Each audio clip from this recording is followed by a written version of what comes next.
eagerly watch for the first rays of the light of God's redemption and hope, and celebrate its arrival when it comes. Waiting on God is for us a recognition that we are not ultimately in control.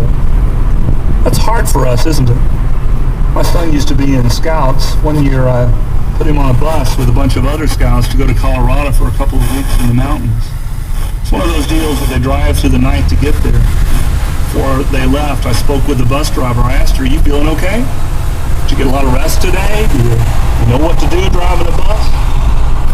Carrying some precious cargo here." She was very nice and very reassuring.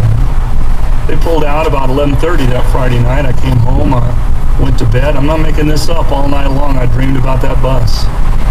I kept dreaming that I was driving the bus. And I know exactly what was going on there. I didn't want to let go. I kept wanting to be in control. Waiting on God is a recognition that we can't be driving the bus. It recognizes that God is in control, and we must trust Him to work in a time and in a way of His choosing.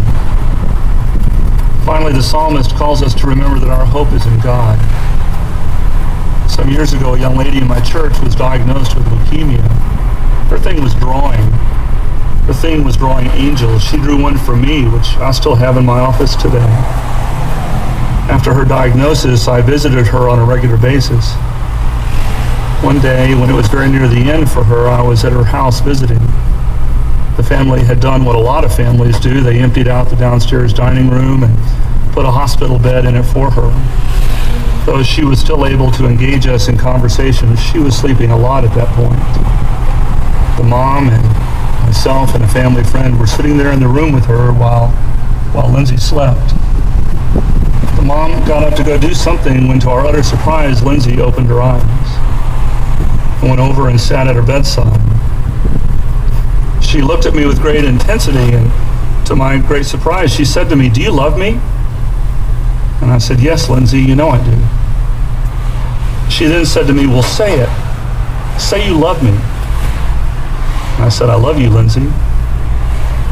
She then closed her eyes and she was sleeping again. The mom walked back in and asked what was going on. We told her about the exchange. We had our visit, and then I left. A few days later, I came back again.